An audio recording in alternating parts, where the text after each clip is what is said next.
I mean, we were in a room where we could hear. She's dead, ne? So the doctor says, yes, she's dead. Sure.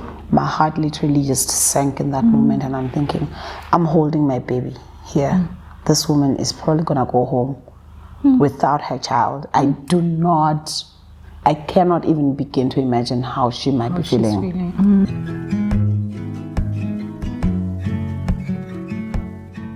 Hi everyone, welcome to another episode of Mommy Wellness Club. My name is Portia Hadebe.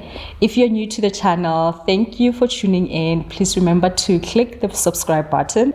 So today I have a special guest and my fave, and I'm very excited to share this conversation with you all. Chairo, welcome. Thank you very much. Thank you so much for having me. My name is Takalani Chairo, and I'm a mom. Yeah. I'm a mom. I'm a proud mom of two boys who have been a great blessing to me. Okay, I know I'm here on mommy duties, right? Yes, but other than that, I'm a minister of the gospel. I sing. I minister through song. I'm a songwriter. I have a corporate job. I have a 9 to 5. Yeah, that's what I do. It's not who I am. Yeah. Before we get started, I want us to do like an icebreaker. Yeah. So I have a couple of icebreaker questions for you. Okay. The first one, flowers or chocolates? Flowers. Really? Yes. You're a flowers girl. I'm a flowers girl. I hate chocolate. Really? It's too heavy. Yeah. Picnic at the park with your boys or going out for a movie? Picnic at the park. Okay. Yes. And the last one. So if you were to eat one meal for the rest of your life, what would it be? It would have to be oxtail and mash. Okay, not good taste. All right, okay. Let's get started now. Your ministry has inspired so many people. It's touched so many lives. And I know I'm not just speaking for myself. I'm speaking for so many other people out there, you know. And it's healed, it's delivered. Yeah. I just want to know, you being a mom, has it influenced the music that you now make? It has. It has. And in this way, right? Okay.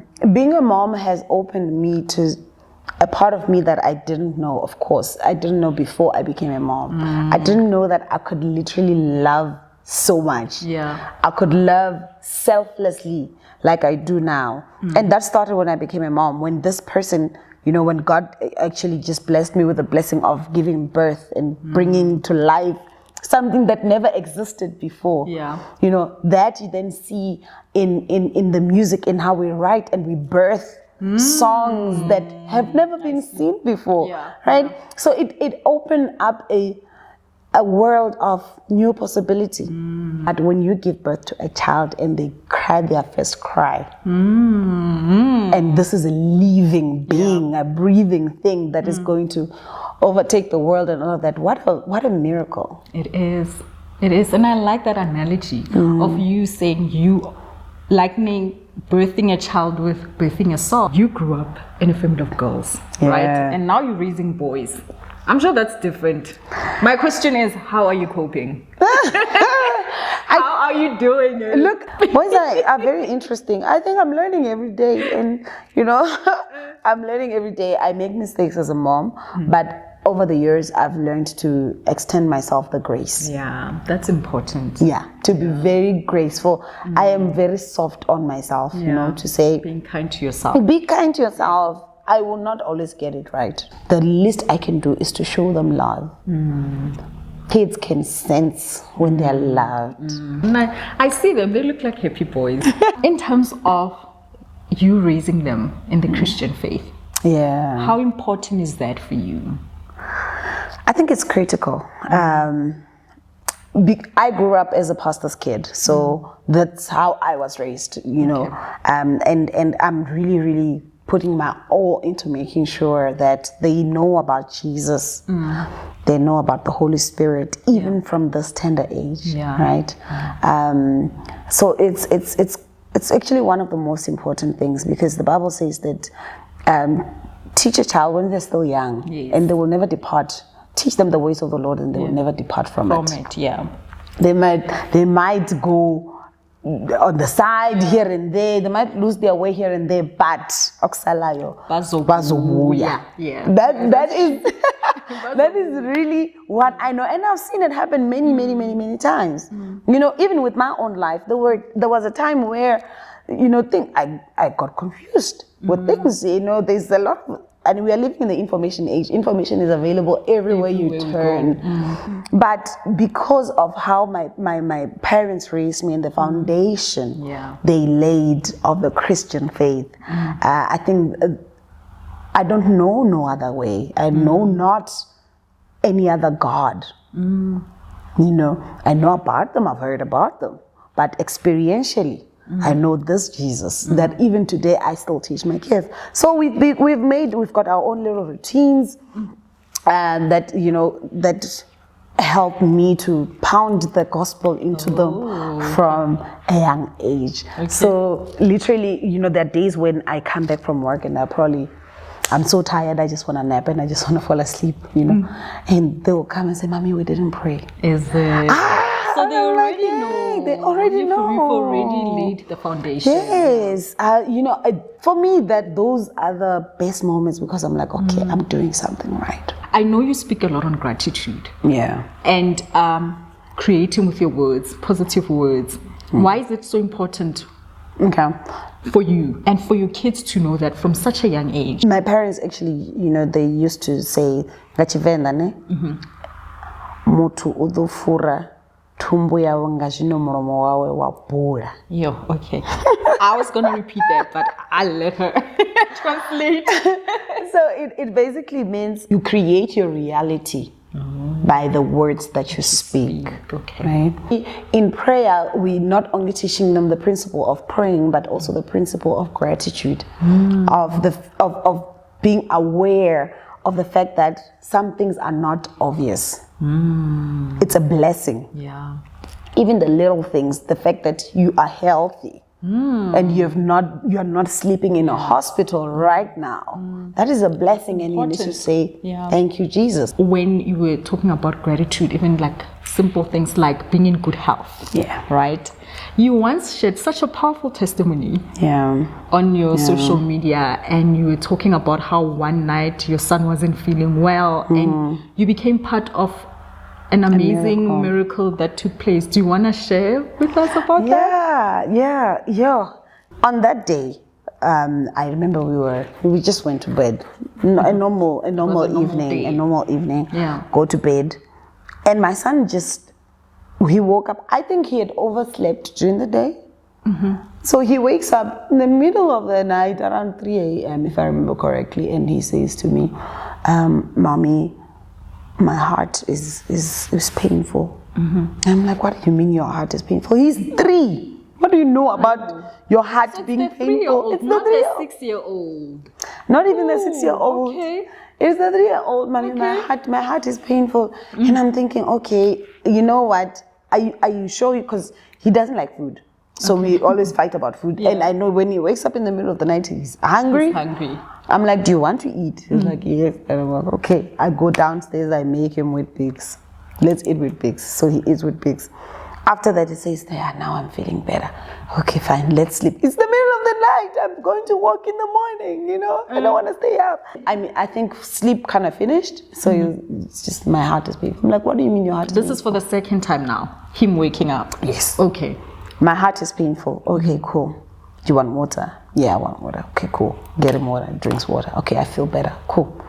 Kind of sleep for like 5 minutes, and like, "My heart, mommy, my heart, my heart." I'm like, okay, maybe I need to be worried if a child is complaining about the heart. Was he like in pain when he said it? Or like in physical pain? Did he? He starts crying. Oh, "Why really? is my heart?" And I'm like, "Your heart?" Maybe the child has heart murmurs or something is going on, or he's just failing to express whatever he's feeling inside. Maybe he's got heartburn. I don't know. Cool. Then he starts saying, "Mommy, take me to the doctor." I'm like, "Are you sure?" Because the doctor is going to inject you. And I was trying to say that as a deterrent to say we're not, because you're going to get injections. Like, yeah, it's fine. Let's go. So on our way to the hospital, he literally falls asleep in the car, and I'm like, "Should we go back? Because this person is sleeping. So what's the point really right now?" And the weird part is, I never go to Waterfall. When my kids are sick, I always go to Centurion. That's the hospital. They know us. We've got files there. Blah blah blah. But on that day, I'm like, let me just go to Waterfall. Let me just go there. That was totally new from your side. Totally new. I don't have a file. I don't even know where to go. Really? We got there. We went to the emergency area on the other side. This was, I think, around 4-ish. And then we get there. They open a file. Blah blah blah. And then they were like, okay, we don't see anything. They did all the general tests that they do, the sugar, the height, the weight, whatever. The what is this? The light inside the tongue. Yeah. So check if it's got tonsils. The basic checks, all of that. Then they're like, this kid is fine. Then he's like, no, my heart is painful. So he still says that even after he's been checked and the doctors are saying no. Like, okay, where does it hurt? He says, in my heart. The doctor's like, in your heart. I'm like, And then he starts now saying, even my toe, my friend hit me yesterday. I'm like, yo, child, do you understand what time it is? We should be sleeping. Now it's like my toe, my friend threw a stone. And then you gotta love these little ones. I'm like, child, not now. Okay, I want to sleep. So then the doctor says, okay, let's just be safe. Let's go take him to the theater where they check the thingy. X-rays, X-rays, yes. Okay. Let's take him for X-rays. Let's just see if there's anything in there. Cool. We do that. We come back. When we come back, the doctor says, look, I did see something on the X-ray next to his lungs. It could just be that he maybe had a cough and there's the bronchitis, something. Let me get you some meds.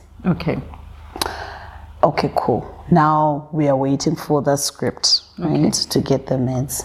Okay. But at that point, the doctor didn't say it's anything to be concerned about? No, not at all. Anything not at serious? All. Okay. Nothing at all. He just said there's something a little around his lungs. But a week of medication will clear that thing out. Okay. As we were still there, my sister's in the room with me. I'm holding the baby. We are sleeping because, it's late. No, it's not late. It's morning, but we haven't slept most of the night. This woman comes in. She is screaming. And I'm like, oh my God. In fact, I said to my sister, that's why I don't like this area, because a lot of people come in with different things, Maybe she had an accident. Maybe her arm is off or something, something hectic like that. My sister's like, hey, let's just stay in. So we sit there. And then this woman is shouting, she's screaming. You can hear that she passes us, she goes back again, she goes, but she's screaming. And I'm thinking, what could have happened to this woman? But anyways, we mind our own business, we sit there. And then a few minutes later, she comes back, they come back. I hear now there's commotion, the doctors are moving, the nurses are moving. There's commotion. Then she's, in a very loud voice, she says, she's dead, ne? Don't tell me she's dead. She's saying that to the doctor. And we were in a room where we could hear. She's dead, ne? So the doctor says, yes, she's dead. Sure. My heart literally just sank in that moment, and I'm thinking, I'm holding my baby here. This woman is probably gonna go home without her child. I cannot even begin to imagine how she might be feeling. So after a while, no, not even after a while. So they take the baby to the other room. Then she moves to another room that was now on the other side of where we were, just the room next door. She starts praying. She's praying in a very loud voice. She's screaming. She's saying all those things.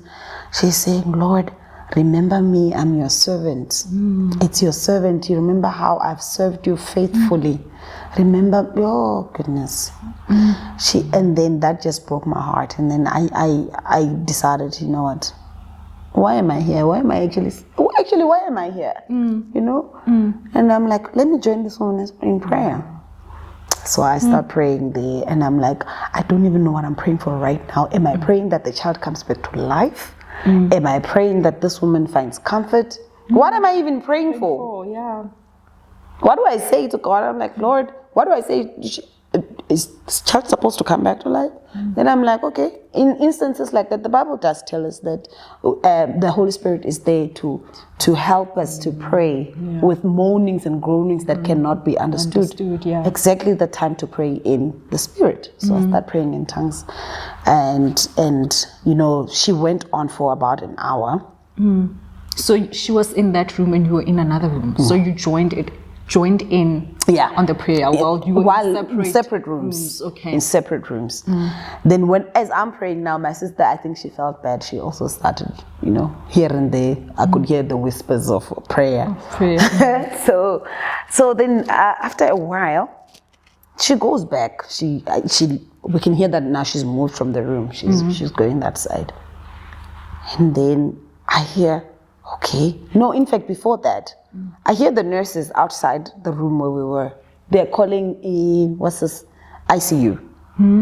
They're like, please prepare a bed. We're bringing a child, so age. She's coming in. Please prepare a bed. She's alive. Wow. Yo. I was like, wait, maybe someone else. You couldn't believe it, or maybe at that moment. At that moment, I'm like, I'm like, it's the same child. Same child who came in.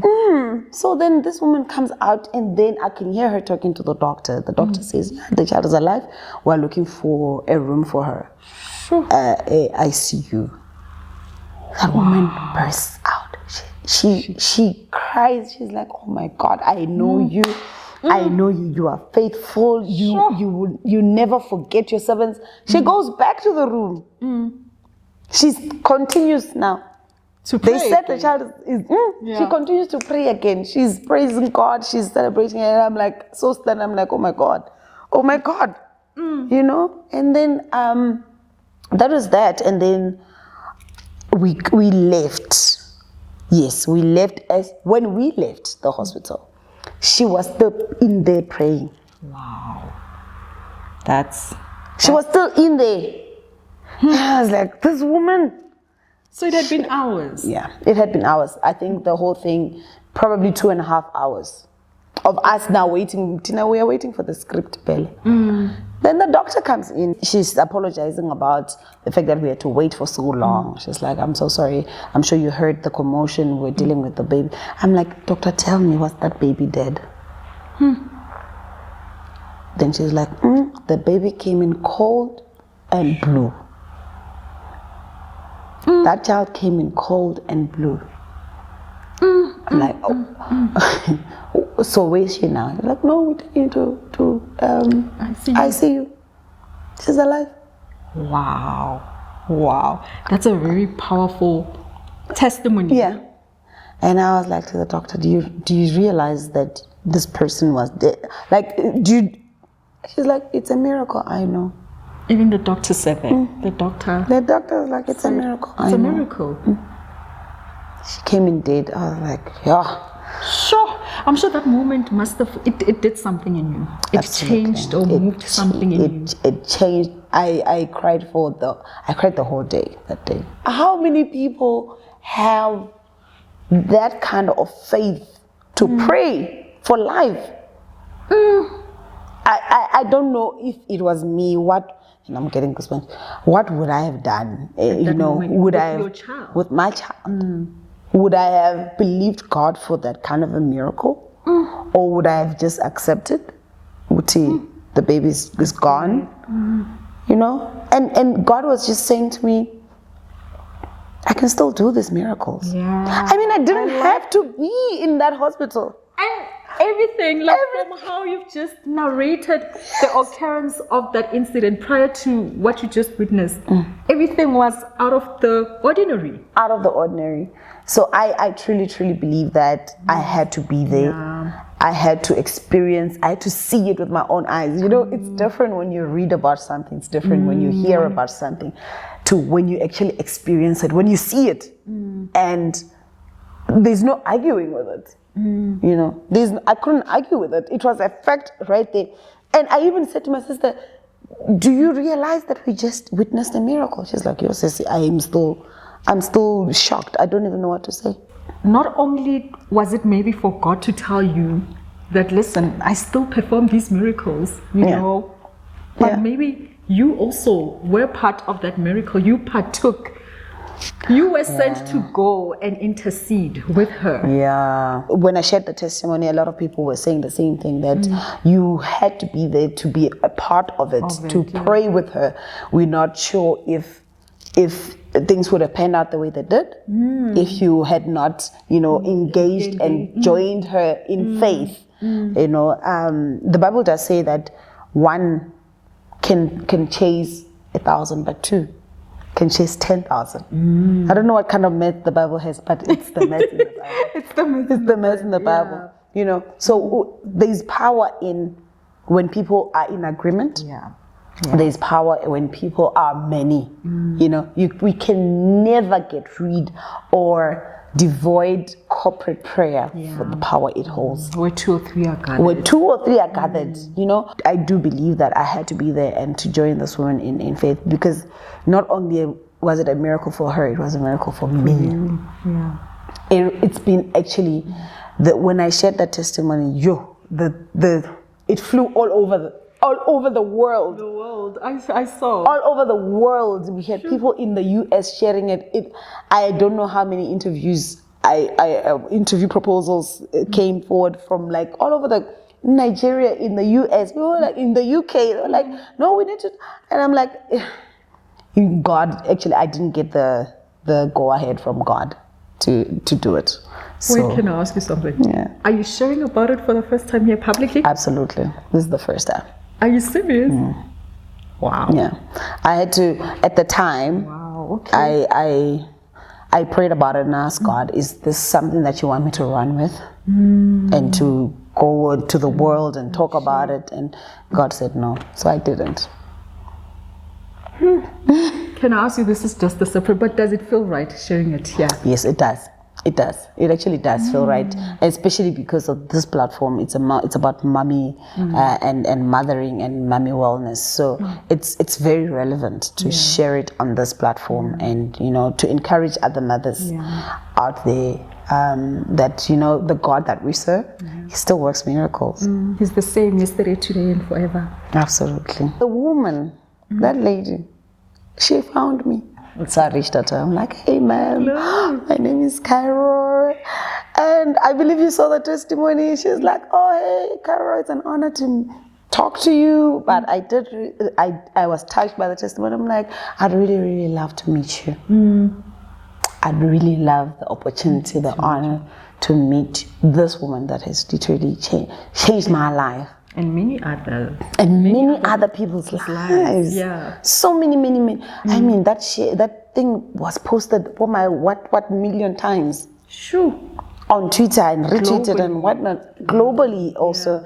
So yeah, it has changed how I relate with God and what I believe God for as a mother.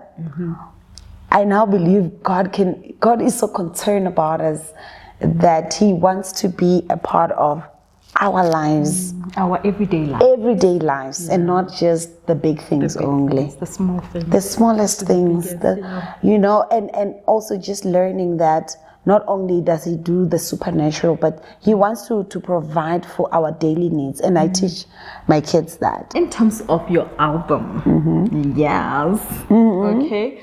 Tell us a bit about what you're doing now and what you have lined up. I see God moving me to a space of more, music is still there, but more so preaching and intercession. So we're moving in that line, we're moving in that space. Yes. So what I'm looking forward to actually this year is to host a crusade. Okay. Yes. I'll be there. Please do come. Yes. Just give us the dates, you know. Yeah. I'll be there. Yeah. Okay. So I'm looking forward to that, to hosting a crusade, a prayer, intercession, and music. Okay. So the details will come up as time goes. Okay. Such an honor and such a lovely conversation, talking to you, getting to know you as a mom, you know, raising boys and getting to see this side of you. Thank you so much for coming. I've never been interviewed as a mom. So really, this is really, really, really nice, and I totally enjoyed being here. Thank you for the opportunity. Thank you for those that are watching, for listening and staying throughout. And I hope that you are blessed by this interview. I hope that you learn something, you take something, and you are very kind to yourself. Mummies, we need to be kind to ourselves. I know I've learned something for myself, like on the area of faith, obedience, and to post on that. So thank you. Thank you. And thank you so much for watching this episode. And if you've enjoyed this, please do share in the comments section. And please remember to like, share, and subscribe. And we appreciate you. Till next time, thank you so much from me and Chairo. Bye. Stay blessed.